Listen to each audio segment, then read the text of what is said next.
बिस्मिल्लाहिर्रहमानिर्रहीम। अस्सलाम वालेकुम। मैथ एक्सपर्ट चैनल पे आप सबको खुश आमदीद। अगर आपने मेरा चैनल अभी तक सब्सक्राइब नहीं किया तो इसे सब्सक्राइब कर लें और बेल आइकन के बटन पे भी क्लिक कर दें ताकि आपके पास बाकी वीडियोस के नोटिफिकेशन भी आ सकें। तो आज हमने अपना जो लेक्चर शुरू करना है वो है लीनियर ट्रांसफॉर्मेशन। आज इसका फर्स्ट लेक्चर है और आज के लेक्चर में हम कुछ डेफिनेशंस करेंगे, यानी कि इसके बेसिक चीज़ें हम आज के लेक्चर में डिस्कस करेंगे, क्योंकि जब तक बेसिक चीज़ें समझ नहीं आएंगी तब तक हम आगे तो ये टॉपिक कंप्लीट नहीं कर सकते। तो सबसे पहले यहाँ पे लीनियर ट्रांसफॉर्मेशन की डेफिनेशन लिखी हुई है। अब लीनियर ट्रांसफॉर्मेशन भी हमारे पास एक मैपिंग ही होती है। अब ये मैपिंग किस तरह होती है, ये भी हमारे पास एक, जिस तरह हम एक फंक्शन को डिस्कस करते थे कि वो एक फंक्शन एक सेट से दूसरे सेट के ऊपर डिफाइन होता है, सेम इसी तरह जो लीनियर ट्रांसफॉर्मेशन हमारे पास मैपिंग होती है ये एक वेक्टर स्पेस से दूसरी वेक्टर स्पेस के ऊपर डिफाइन होती है। और इसकी एक प्रॉपर्टीज होती है, यानी कि दो प्रॉपर्टी भी कह सकते हैं, लेकिन मैंने यहाँ पे एक ही करके लिख दी, अलग अलग भी बता देता हूँ। बेसिकली जो हमारे पास लीनियर ट्रांसफॉर्मेशन होती है ये किसी भी वेक्टर को 2 डिमेंशन से 3 डिमेंशन या 3 डिमेंशन से 2 डिमेंशन या 2 डिमेंशन से 4 डिमेंशन, यानी कि ये डिमेंशन को चेंज करने के लिए यूज करते हैं।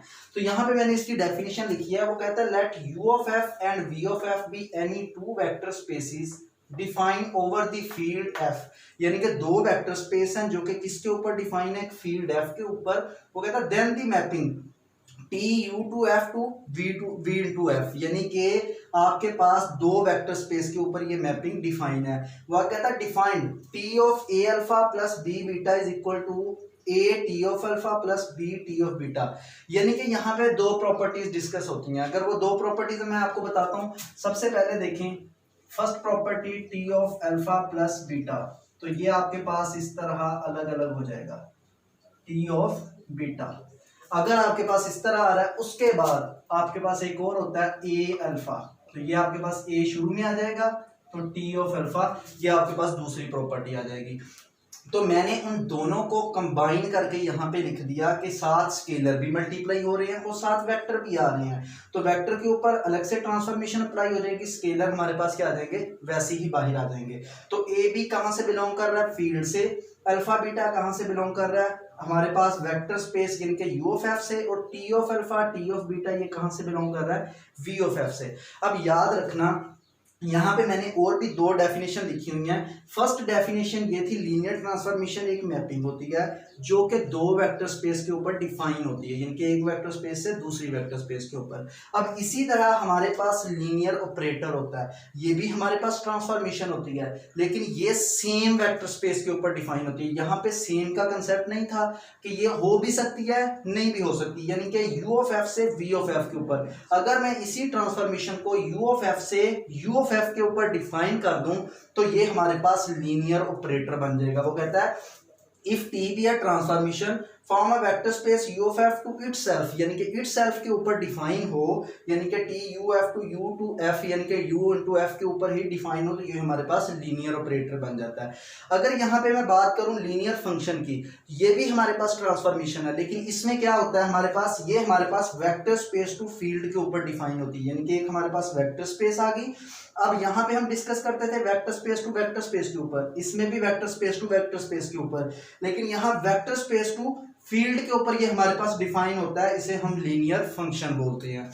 ये तीनों डेफिनेशन थी जो कि सेम है, जिनके ट्रांसफॉर्मेशन ही इसमें डिस्कस करते हैं, मैपिंग डिस्कस करते हैं, लेकिन थोड़ा थोड़ा चेंज आ रहा है। अब यहाँ पे बहुत ही इंपॉर्टेंट टॉपिक है, उससे पहले मैंने एक उसकी डेफिनेशन लिखी है कि मिनिमल पॉलिनोमियल हमारे पास क्या होता है। हमारे पास पॉलिनोमियल एक ऐसी इक्वेशन होती है जिसमें वेरिएबल की पावर नॉन नेगेटिव इंटीजर होती है, यानी कि उसकी पावर आपके पास नॉन नेगेटिव इंटीजर होगी तब हम उसे पॉलिनोमियल बोलते हैं, नहीं तो नहीं बोलते। वो यहाँ पे कहता है कि मिनिमल पॉलिनोमियल क्या होता है, तो इसके आगे थ्योरम भी हैं जो कि बहुत इंपॉर्टेंट हैं, लेकिन उससे पहले डेफिनेशन को आज के लेक्चर में डिस्कस करेंगे। इंशाल्लाह हम थ्योरम क्या अगले लेक्चर में डिस्कस करेंगे।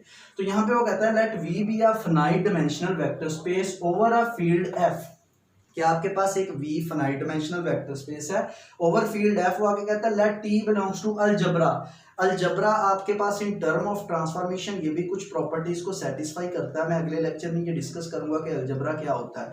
यानी कि जिस तरह आपके पास वेक्टर स्पेस कुछ प्रॉपर्टी सेटिस्फाई करती है, इस तरह अलजबरा वेक्टर स्पेस से थोड़ी सी ज्यादा प्रॉपर्टी सेटिस्फाई करता है। तो ये हमारे पास अलजबरा से बिलोंग करेगा। वो आगे कहता है suppose that there exist polynomial. वो यहाँ पे एक पॉलिनोमियल ले लेता है क्यू ऑफ एक्स। वो कहता है a n is not equal to 0, यानी कि आपके पास स्केलर्स हैं a naught, A1, A2, AN, constant values. वो कहता है in x of degree n for which q of t is equal to 0। अगर हम x की जगह पे कोई अलजबरा का एलिमेंट पुट करें और ये सारे का सारा एक्सप्रेशन 0 हो जाए, यानी कि q of t is equal to 0 and n is least positive integer, यानी कि आपके पास ये जो n है ये लीस्ट पॉजिटिव इंटीजर, वो कहता है then we say that q of x is minimal polynomial of t। मतलब कि आपके पास इस q ऑफ x में हम कोई भी एलिमेंट पुट करें अलजबरा का तो वो इस एक्सप्रेशन को 0 कर देता है। तो हम q ऑफ x को कहेंगे वो मिनिमल पॉलिनोमियल है, किसका, जो हम अलजबरा का एलिमेंट उसमें पुट करेंगे। जैसा कि देखिए मैंने एक एग्जांपल ली, q of x 1 plus x plus x square. मैं यहाँ पे कहता हूँ ओमेगा और ओमेगा स्क्वायर कहाँ से बिलोंग कर रहे हैं, अलजबरा से। मैं यहाँ पे ओमेगा पुट कर देता हूँ x की जगह पे, तो मैं q of omega 1 plus omega square, ये हमने पढ़ा हुआ है, छोटी क्लासेस में भी पढ़ा था, ये किसके इक्वल होता है, 0 के इक्वल। तो हमारे पास जो q ऑफ x है वो किसका मिनिमल पॉलिनोमियल हो गया, ओमेगा का हो गया। ये था आज का लेक्चर, उम्मीद है आपको समझ आई होगी। इंशाल्लाह हम नेक्स्ट लेक्चर में कुछ थ्योरम को डिस्कस करेंगे जो कि इस डेफिनेशन के रिलेटेड है। तब तक के लिए अल्लाह हाफिज़।